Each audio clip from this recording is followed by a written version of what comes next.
दिल्ली सिख गुरुद्वारा प्रबंधक कमेटी के साबका प्रधान मनजिंदर सिंह सिरसा अज यानी कि बुधवार ਨੂੰ ਇੱਥੇ ਕੇਂਦਰੀ ਮੰਤਰੀ ਧਰਮਿੰਦਰ ਪ੍ਰਧਾਨ ਅਤੇ ਗਰਜਿੰਦਰ ਸਿੰਘ ਸ਼ੇਖਾਵਤ ਦੀ ਮੌਜੂਦਗੀ ਦੇ ਵਿੱਚ ਭਾਜਪਾ ਸ਼ਾਮਲ ਹੋ ਗਏ। ਆਉਣ ਵਾਲੀਆਂ ਪੰਜਾਬ ਵਿਧਾਨ ਸਭਾ ਚੋਣਾਂ ਦੇ ਲਈ ਪੰਜਾਬ ਦੇ ਇੰਚਾਰਜ ਸ਼ੇਖਾਵਤ ਨੇ ਕਿਹਾ ਕਿ ਸਿਰਸਾ ਨੂੰ ਪਾਰਟੀ ਸ਼ਾਮਲ ਕਰਨ ਦੇ ਨਾਲ ਯਕੀਨੀ ਰੂਪ ਨਾਲ ਸੂਬੇ 'ਚ ਅਗਲੇ ਸਾਲ ਦੀ ਸ਼ੁਰੂਆਤ 'ਚ ਹੋਣ ਵਾਲੀ ਚੋਣਾਂ 'ਚ ਮਦਦ ਮਿਲੇਗੀ। सिरसा राष्ट्रपति राजधानी अकाली दल का एक मुख्य चेहरा रहे हैं दिन विवादित खेती कानून विरोध किसान के विरोध का एक मजबूत समर्थक भी सन। सिंह जी, मैं दिल्ली सिख गुरुद्वारा मैनेजमेंट कमेटी के माध्यम से देश भर में, दुनिया भर में मानवता की सेवा, देश की सेवा और हमारे पंथ की सेवा हर उस जगह पर जहाँ पे भी हमारी इस कम्युनिटी को ज़रूरत पड़ी, हमने वो पूरे देश के अंदर जाके अपने लोगों की आवाज़ को बुलंद किया। मैनू इस गल का बड़ा फकर आ कि मैनू इस देश की राजधानी के अंदर 2 बार दिल्ली के लोगों ने MLA भी बना के भेजा और दिल्ली तो ही मैनू दिल्ली सिख गुरुद्वारा मैनेजमेंट कमेटी के मैंबर के रूप अंदर, जनरल सकत्तर के रूप अंदर और फिर प्रधान के रूप अंदर सेवा करने का मौका मिला। इस दौरान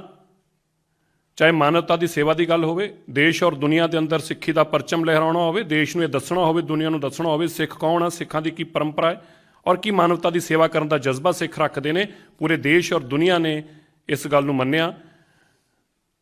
और देश और दुनिया के अंदर ये मानवता की सेवा की एक नवी मिसाल कायम की, जिसकी बाद देश के प्रधानमंत्री ने भी ट्वीट करके और दिल्ली की पुलिस ने भी सारे गुरु घरां की आराधना करते हुए धन्यवाद करते हुए असीं चाहुंदे हां कि जिहड़ी साडी सब तो देश का गौरवमयी कौम है सिख कौम, जिस दे उत्ते पूरी दुनिया नूं माण आ, सानूं भी माण आ, इन्हां दा हर मसला हल होना चाहिए। और मैं अज सब तो पहला दिल्ली सिख गुरुद्वारा मैनेजमेंट कमेटी तो अपने आप नूं मुक्त किया, क्योंकि उत्थे भी मैनूं बहुत माण मिले और मैं नहीं चाहता सी कि संदेश ये जाए कि शायद दिल्ली सिख गुरुद्वारा मैनेजमेंट कमेटी की प्रधानगी बचाने लई या कुर्सियां बचाने वास्ते मैं ये पार्टी को ज्वाइन कर रहा, पर मैं समर्पित होकर अपनी कौम के पिछे, अपनी कम्युनिटी की गल वास्ते, क्योंकि देश के अंदर 70 साल तो जिहड़े मुद्दे अज भी खड़े ने, भावें वो डोंगमार गुरुद्वारा सिक्के मंदिर होवे, भावें वो शिलोंग के सिखां का मसला होवे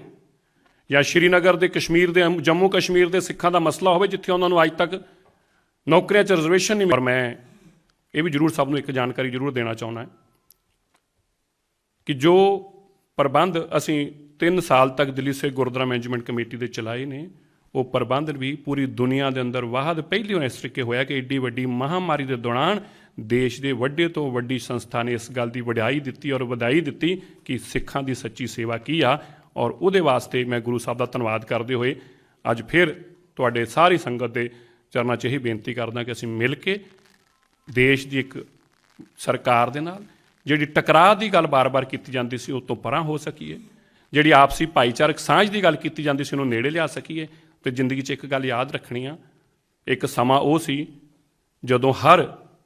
दिल्ली का होवे या देश की नॉर्थ इंडिया की अगर खास तौर पर गल करा, हिंदू परिवार अपने वड्डे बच्चे नूं सिख बनाउंदा सी। इस परंपरा नूं साडे कुछ सियासी लोगों ने अपनी सियासी लोड़ां दे